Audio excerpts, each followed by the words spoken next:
Dahil nakaramdam na nga ng gutom yung karamihan nga sa amin, hindi na nga kami nagtagal dito sa Cutibas Island.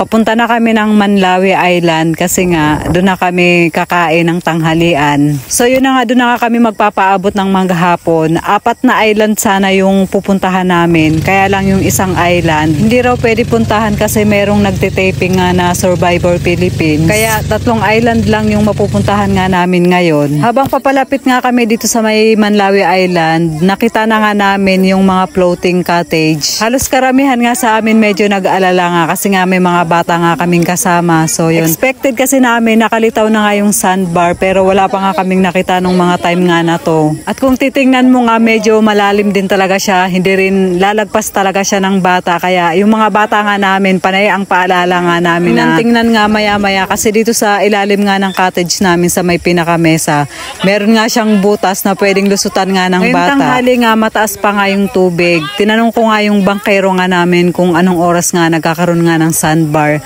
Sabi nga sa akin mga 2:00 daw onwards. 12:30 pa nga lang ato ng tanghali kaya medyo matagal-tagal pa nga. Tinitingnan nga namin yung cottage and halos lahat nga may mga laman siya or occupied siya kaya ibig sabihin talagang maraming ang tao dito. Yun nga lang, nasa cottage lang sila lahat. So yun, pangalawang punta ko na nga dito. Nung unang punta ko, umuulan nga siya at parang 2 cottage lang nga yung merong laman noon nung mga time na yon. Then kami naman hindi na nga kami kumuha ng cottage kasi hindi rin naman kami dito nagtagal nung time na yon. Si Lola nga hindi na nga siya nagpababa para pumunta nga dito sa cottage. Ando na lang siya sa may bangka. Sabi nga niya sa amin okay na daw siya doon at yun, pagka may hinihingi nga siya na kakainin or iinumin, dinadalhan na lang namin nga siya. So yun nga, pagkalagay nga ng mga pagkain namin dito sa may cottage, nag-request nga si Tito Orly na magbubudil fight nga kami.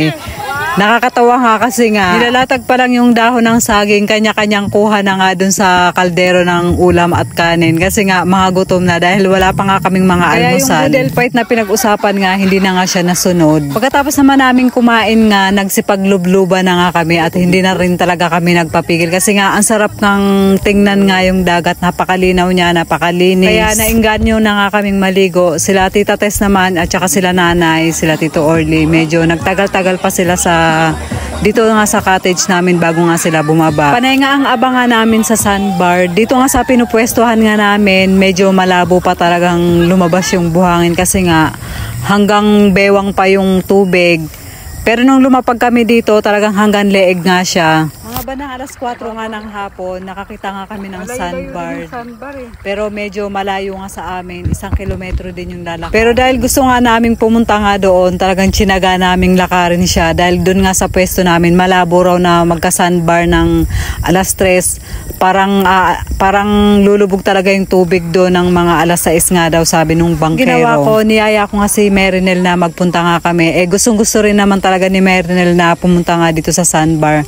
Tsaka yung isa pa nga namin kasama, yung asawa nga ni Kuya Bito. So yun nga, nung naglalakad na nga kami para makarating nga dito sa may sandbar, kasi pagsunudan nga sila at nag-uunahan na nga kami nung nakita nga namin yung buhangin. Pagkadating nga namin dito, meron nga 4 na tao dito. The rest nun kami na nga at kaya yun ang saya-saya ng mga bata kasi nga sinolo talaga namin tong area na to at nagbatuhan nga sila ng buhangin. Sobrang layo kasi nito sa floating boat kaya hindi na rin talaga siguro nagtiyaga yung iba na pumunta nga dito at saka kakaabangan namin na huhupa nga yung tubig dun sa pinupwestuhan nga ng mga balsa nga namin. So yun, hindi naman siya agad-agad pala talaga bumaba nga yung tubig. Sinulit din namin yung time nga namin dito kaya ang dami nga naming picture dito. Kaming mga babae nga ang trip nga namin puro take nga ng pictures. Then yung mga lalaki naman, ang mga ginawa lang nila naghahabulan nga sila at nagbatuhan nga ng buhangin. Nakakatuwa nga kasi nga ang saya-saya ngang panoorin. Maya-maya nga nagchat na rin yung kapatid ko na uuwi na nga daw kami kaya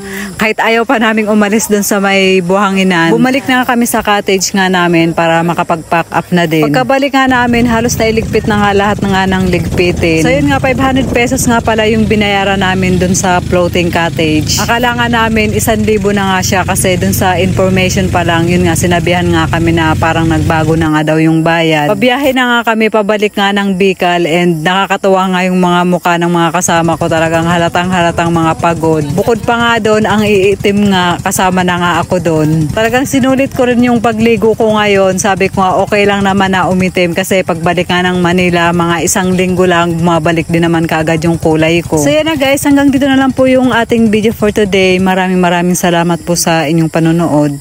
Mag-iingat po kayo palagi. God bless and babush! Wait lang, kukunin natin mamaya. Ay, ganito. Dito ka lang ha. Dito ka lang, dito ka bantay mo sa amin. Ang iitim na ng mga forest. Diba? Ang negra na nila.